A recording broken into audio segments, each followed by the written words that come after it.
नाज़रीन, ओबाड़ो में सकाफती दिहाड़े के मौके ते डांदन की गोई कराई वई।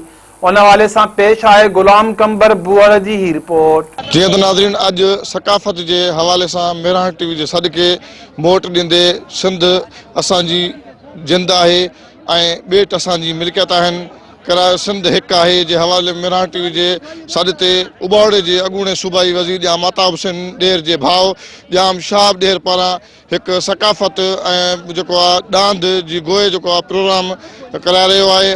अचो था वधीक हिते जेके शौक़ीन आहिनि ऐं जाम साहब को पुछदासीं तो ये जेका गोए आहे केतिरा सालनि खां तव्हां हिते कराए रहिया आहियो सकाफ़त जो प्रोग्राम? गो थी रही है। इहा हिकिड़ी असांजी सिंध जी सकाफ़त आहे। हिते जेका आहिनि सभु नौजवान बुज़ुर्ग बड़ा वॾा नंढा सभु आयल आहिनि।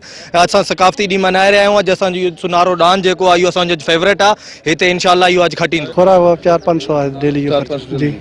अच्छा, ये घणा माना किलोमीटर ते कंदो छा? हाँ, किलोमीटर हलंदो। ये असांजो सफ़ा जो ॾियारो आहे। असांखे जो असां मञींदा आहियूं कंदा आहियूं। पोइ हिननि में पैसे जो आहे बसि शौक़ु आहे, असांजी पंहिंजी दिलि जो शौक़ु आहे।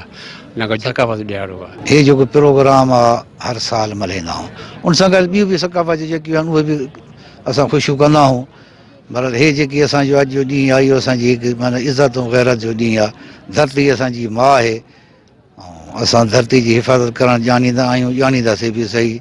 कंहिं बि असांजी धरती ते मेरी अख सां ॾिठो इंशाअल्लाह ताला असां उन जी उहा अख कढी वठंदासीं। तो नाज़रीन, मेरान टीवी के सदते उबाड़े में डांदन जी गोए के शौक़ीन जा अवां मेरान टीवी से विचार बुधा।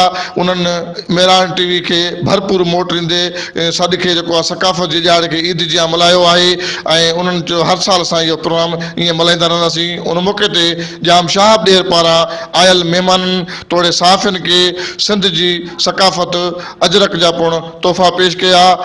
कैमरामैन अब्दुल गफ़ार पाहर सां गॾु गुलाम कंबर बुअड़, मेरान टीवी उबाड़ो।